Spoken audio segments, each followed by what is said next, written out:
जय हिंद दोस्तों। मैं मुरारी कुमार आपके अपने YouTube channel the M bank coaching के इस YouTube चैनल से, जैसा कि हम रेलगाड़ी समय चाल दूरी से संबंधित सवाल कर रहे थे, तो आज हम देखने वाले हैं एक प्यारा सा फिर से क्वेश्चन हमारे सामने आएगा।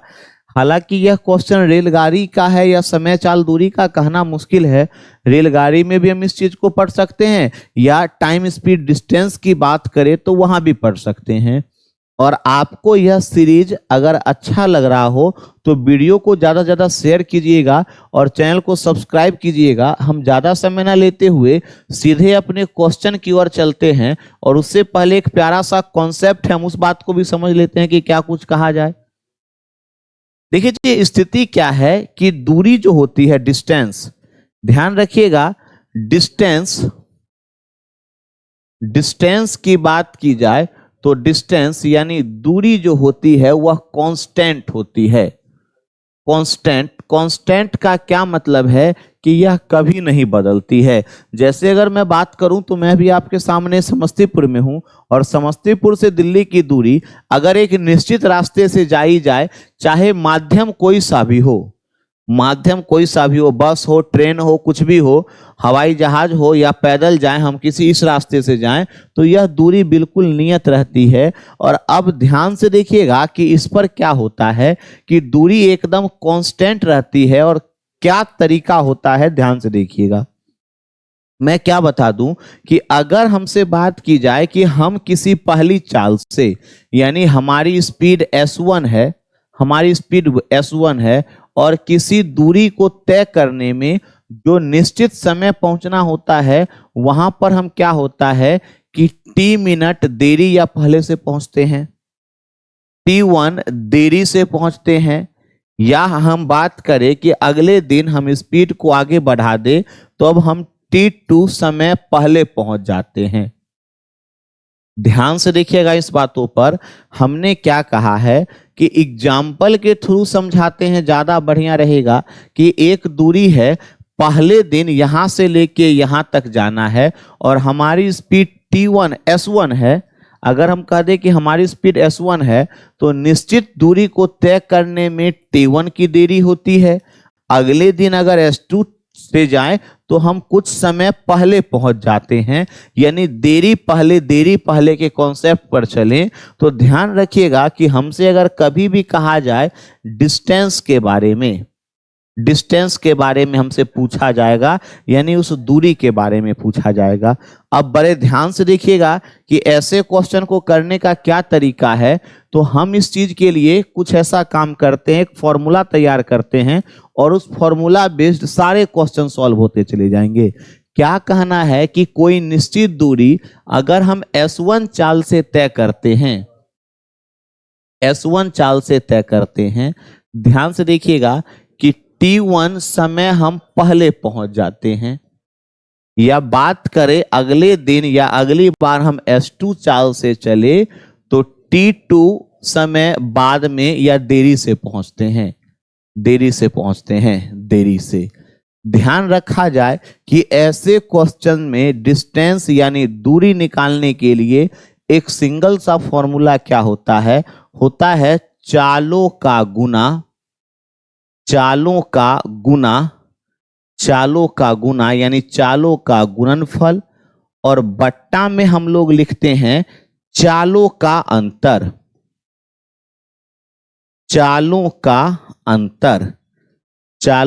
अंतर।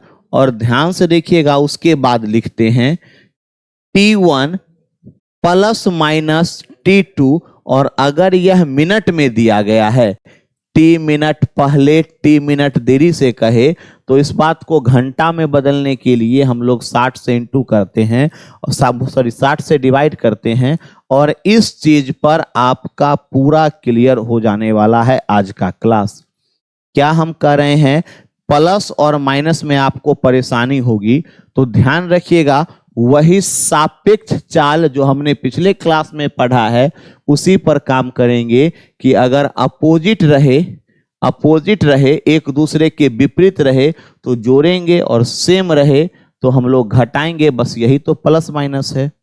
और इस फॉर्मूला को आप रट लीजिए या ध्यान में इतनी अच्छी तरह याद कर लीजिए जैसे आप किसी को रातों में याद करते हैं। अब ध्यान से देखना है कि हम अपने क्वेश्चन की ओर चलते हैं, क्या कुछ कहा जा रहा है। तो हमारा पहला क्वेश्चन यहां पर है, ध्यान से देखिए, हमसे साफ साफ कहा जा रहा है इस क्वेश्चन में कि आप क्या बताइए, दूरी ज्ञात कीजिए, डिस्टेंस फाइंड करने के लिए कहा जा रहा है। मेरे दोस्त, हम इस क्वेश्चन का एक बार डायग्राम देखते हैं, क्या कहा जा रहा है। क्वेश्चन पढ़िएगा, कह रहा है एक आदमी 30 किलोमीटर प्रति घंटा की चाल से, यानी उसकी चाल क्या है, तो 30 किलोमीटर प्रति घंटा है और इस चाल से वह चलता है तो 20 मिनट की देरी हो जाती है, उसे 20 मिनट देरी हो जाती है। अगली बार वह 50 किलोमीटर प्रति घंटा की चाल से चलता है, 50 किलोमीटर प्रति घंटा की चाल से चलता है तो 10 मिनट जल्दी यानी पहले पहुंच जाता है।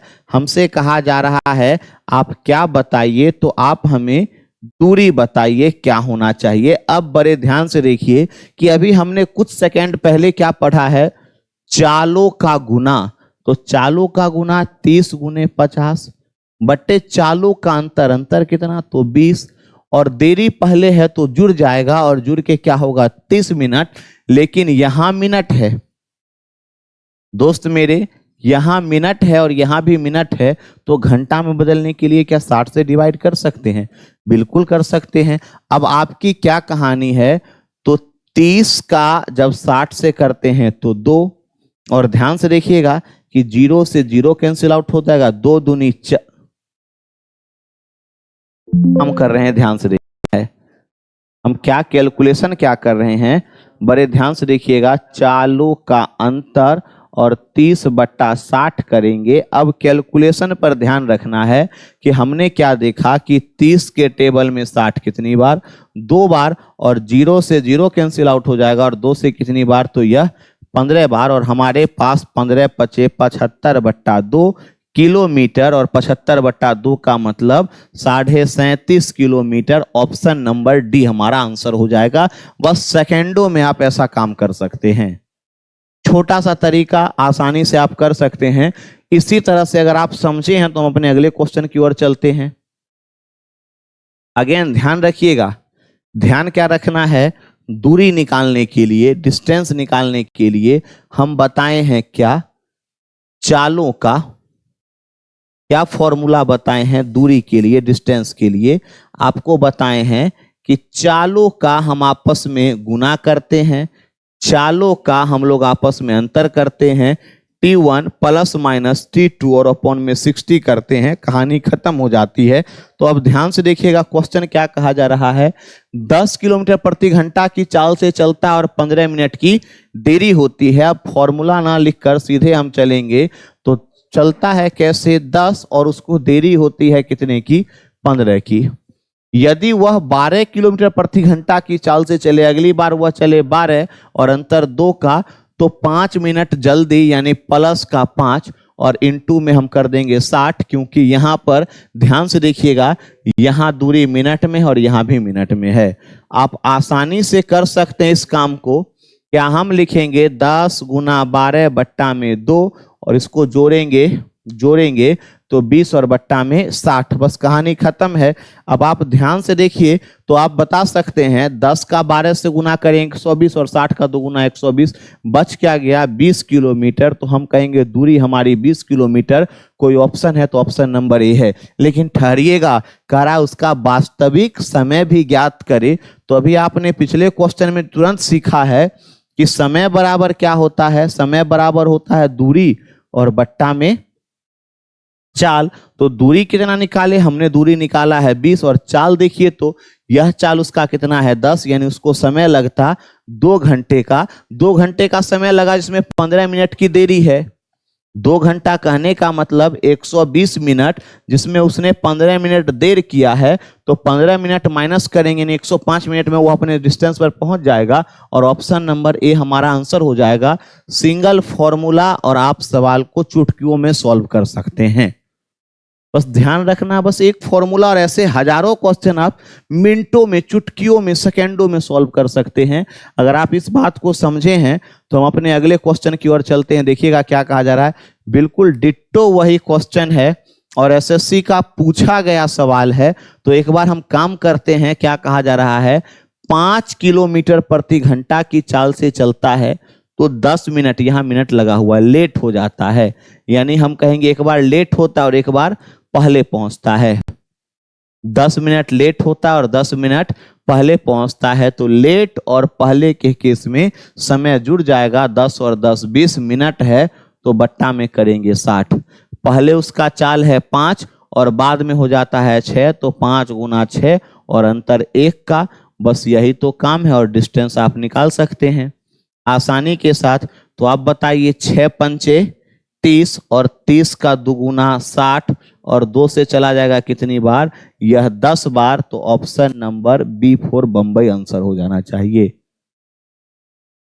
बस इतनी सी कहानी। और हम 2-3 सवाल में अगर काम कर लिए तो अब फॉर्मूला ऑन द टिप्स फिंगरों पर होना चाहिए और कर सकते हैं। तो हम अपने अगले क्वेश्चन की ओर चलते हैं। चलिए जी, फिर से वही कहानी है। अब हम बहुत तेज से इस काम को करेंगे। 4.5 किलोमीटर प्रति घंटा की चाल से चले तो 16 मिनट लेट होता है और 17 मिनट पहले पहुंच जाता है। क्या मतलब है, ध्यान से देखिएगा। 16 मिनट लेट होता है और 17 मिनट पहले पहुंचता है। लेट और पहले में समय ऐड हो जाएगा, 16 और बात करेंगे तो 32 और 1 33 और बट्टा में 60। चालों का गुना, पहले चाल क्या है 4.5 है, बाद में क्या है तो 5.5 है और अंतर कितने का है तो 1 का है। यही तो कहानी करनी है और आप आसानी से दूरी निकाल सकते हैं। अगर आप जैसे ही यहां पर चलते हैं तो यह बड़ा आसान सा कॉन्सेप्ट है कि दशमलव जाएगा तो 0 और यहां भी जाएगा तो 0। अब इस चीज को आप सॉल्व कर दीजिए, एक आसान सा काम। तो 15 से यह कितनी बार 3 बार, 15 से चला जाएगा यह 4 बार। अब आगे काम क्या करना है, ध्यान से देखिएगा। यहाँ 5 से अगर चला जाए तो यहाँ हो जाएगा 11 और 5 से यह चला जाए तो 20। अब इस चीज को आप कैलकुलेट कर दीजिए तो आसानी से आपका आंसर आ जाना चाहिए। ध्यान से बस इसी चीज को 33 का 33 से इंटू करके, 33 से 33 का इंटू करके और 80 से आप डिवाइड कीजिए, आपका बखूबी आंसर आ जाएगा। और इतना कैलकुलेशन करके आप हमें कमेंट बॉक्स में जरूर बताइएगा कि इस सवाल का आंसर क्या है। बड़ा प्यारा सा क्वेश्चन है। अब चलते हैं कहां है क्या है, आप हमें कमेंट में जरूर बताइएगा कि सवाल का आंसर क्या रहा है। हम अपने अगले क्वेश्चन की ओर चलते हैं। अब ध्यान रखिएगा, एक बड़ा प्यारा सा क्वेश्चन है और इस पर हम चल लेते हैं। देखिएगा क्या है, ध्यान से समझने की कोशिश कीजिएगा कि हमने अभी फॉर्मूला क्या पढ़ा है कि दूरी बराबर पढ़ा है क्या कि चालों का गुना अपॉन में लिखते हैं चालों का अंतर। और उसके बाद हमने यहां पर समय से इंटू किया था T1 प्लस माइनस T2 और अपॉन में 100। इस कहानी पर हमने काम किया था। आज बड़े ध्यान से देखिएगा कि इस क्वेश्चन में, हालांकि यह पीछे से कुछ डिफर क्वेश्चन है, जरा सा डिफरेंस है। एक व्यक्ति 3 किलोमीटर प्रति घंटा से बढ़ाता है, इसका क्या मतलब है कि उसकी कुछ ना कुछ अपनी ओरिजिनल स्पीड होगी, उसकी वास्तविक चाल होगी। तो उसकी जो ओरिजिनल यानी रियल स्पीड है, आप उसको मान लीजिए कि वह x है। अब 2 केस बनता है। क्या बनता है कि यदि वह x स्पीड से जाता, x किलोमीटर प्रति घंटा की चाल से जाता, तो एकदम सही समय पर, अगर वह x किलोमीटर प्रति घंटा की चाल से जाता तो सही समय पर पहुंच जाता। एक बार फिर से देखिएगा कि मैं इस क्वेश्चन को बताने का प्रयास कर रहा हूं। ध्यान से देखना है कि उस व्यक्ति की अपनी कुछ ना कुछ रियल स्पीड है, जिसको हमने मान लिया है कि यह x किलोमीटर पर आवर है। अब ध्यान से क्या देखना है कि अगर वह x किलोमीटर प्रति आवर प्रति घंटा की चाल से जाता है तो बिल्कुल राइट टाइम वह अपने डेस्टिनेशन यानी फाइनल दूरी पर पहुंच जाता है। लेकिन क्या कहा जा रहा है कि अपनी गति 3 किलोमीटर प्रति घंटा से बढ़ा दे। इस बात का क्या मतलब है कि अगर वह x + 3 किलोमीटर पर आवर कर दे तो ध्यान से जैसे स्पीड बढ़ाएगा तो समय उसे क्या लगेगा, कम लगेगा, और पहले से कितना, तो 40 मिनट समय कम लगता है। यह तो पहला केस है। अब दूसरे केस की स्थिति देखिएगा। दूसरे केस में कहा जा रहा है क्या कि यदि वह 2 किलोमीटर प्रति घंटा से बढ़ाता है, 2 किलोमीटर प्रति घंटा से बढ़ाता है, यहां पर कम होना चाहिए, कम करता है। इसका क्या मतलब है कि अगर x किलोमीटर प्रति घंटा की चाल से जाता है तो वह एकदम सही समय पर पहुंच जाता है। लेकिन स्थिति है कि अब उसकी स्पीड 2 किलोमीटर पर आवर कम कर दी जाए। आप क्वेश्चन में थोड़ा सा सुधार कीजिएगा, 2 किलोमीटर प्रति घंटा की स्पीड से कम करता है, कम करता है, यहां पर लेस होना चाहिए, कम करता है तो 40 मिनट अधिक लगते हैं, यानी अब उसे 40 मिनट का समय ज्यादा लगता है। हमसे कहा जा रहा है कि आप उसकी वास्तविक चाल यानी x की वैल्यू को भी बताइए और डिस्टेंस दूरी को भी बताइए। अभी हमने बताया है आपको, जब हम इस क्लास की शुरुआत किए थे तो मैंने आपको बताया था, क्या बताया था दोस्त, कि किसी भी हालत में डिस्टेंस हमेशा कांस्टेंट रहता है, बिल्कुल नहीं बदलता है। और इस फॉर्मूला पर काम करेंगे तो हम बात करें केस 1 की बात करें और केस 2 की बात करें, केस 1 और केस 2 की बात करें तो इस दोनों में क्या बताइए, सेम डिस्टेंस को कवर करने में कुछ ऐसी कहानी रच रहा है। सेम डिस्टेंस को x से चलता है तो राइट टाइम पहुंचता है, चाल बढ़ाता तो समय कम लगता है, डिस्टेंस तो वही है। तो डिस्टेंस के लिए हमने क्या देखा है, चालों का गुना। तो पहले चाल क्या है x और उसके बाद क्या है x + 3 और इसका डिफरेंस कितने का है, 3 का है। राइट समय पहुंच रहा है, कुछ काम नहीं, अगली बार समय यानी 40 मिनट की देरी हो रही है। फिर आगे काम करते हैं तो यहां हम लिखेंगे x, यह डिस्टेंस का है, हमने दूरी के फॉर्मूला पर काम किया है, और x - 2 डिफरेंस कितने का, 2 का, और यहाँ भी 40 है। अब तो यह कहानी बहुत ही ज़्यादा आसान हो गई कि 40 से 40 और x से x कैंसिल आउट हो जाएगा। जैसे इस बात को यहाँ रखते हैं तो हमारे पास क्या मिलेगा, 2x + का 6 = 3x और माइनस का 6। अगर x वाले डाटा को एक तरफ और डिजिट को एक तरफ ले जाते हैं तो x बराबर क्या मिलेगा, 12, और उसकी रियल स्पीड क्या हो जाएगी, 12 किलोमीटर पर आवर। लेकिन ध्यान से देखिएगा, हमसे साथ ही साथ दूरी डिस्टेंस भी पूछा जा रहा है, तो आप इस चीज में या इस चीज का यूज करके निकाल सकते हैं। तो रियल स्पीड क्या है, तो 12 है, बढ़ा दिए चाल पहले केस में तो हो चुका है कितना, 15, अंतर कितने का है, 3 का है, और समय है 40 मिनट, मिनट का हम घंटे में चेंज करेंगे तो 60। और आसानी से आप क्या कह सकते हैं, 15 × 12 180 और 60 दिया 180, बच क्या गया कितना, तो 40, और हमारे पास उसकी जो दूरी यानी डिस्टेंस हो जाएगी वह हो जाएगी 40 किलोमीटर, और चाल क्या हो गया, तो 12 किलोमीटर प्रति घंटा। अब कोई ऑप्शन दिख रहा है तो ऑप्शन नंबर ए हमारा आंसर है। बस इतनी सी कहानी है, और इस क्वेश्चन को हमने यहां पर इतना सा काम करके बनाया है। अगली बार हम यहां से सॉल्व करना शुरू करेंगे और विद इन सेकेंड्स हम इन क्वेश्चन को सॉल्व कर लेते हैं। अगर आपको यह क्वेश्चन समझ में आया हो तो अभी बिहार में कुछ दिन पहले बीपीएससी से शिक्षकों की बहाली आई थी और क्लास 9 10th के लिए एक प्यारा सा क्वेश्चन पूछा गया था जो बिल्कुल हमारी सीट से मिलता जुलता सवाल है। तो दोबारा खुद से कोशिश कीजिएगा बनाने का। अगर आपको यह वीडियो अच्छा लगा हो, कॉन्सेप्ट को अगर आप समझे हैं, तो आसानी से आप टाइम वर्क और समय चाल दूरी, सॉरी माफ कीजिएगा, समय चाल और दूरी, टाइम स्पीड डिस्टेंस के सवाल को कर सकते हैं। रेलगाड़ी पर आधारित सवाल आप आसानी से कर सकते हैं। आप अपनी तैयारी में अब बहुत जोर शोर ला दीजिए, और जैसा कि मैंने आपको बताया है कि अब हमारे इस YouTube चैनल पर एक सिस्टमैटिक वे से सारे फैकल्टी एक साथ काम करेंगे और ओवरऑल आपको पूरा सिलेबस बिना किसी चार्ज के एकदम मुफ्त पढ़ाया जाएगा। बस आपको एक काम करना है। क्या काम करना है? तो द एम बैंक कोचिंग के यूट्यूब चैनल को सब्सक्राइब करना है, ज्यादा से ज्यादा शेयर करना है। हम मिलेंगे आपसे अगली क्लास में। धन्यवाद।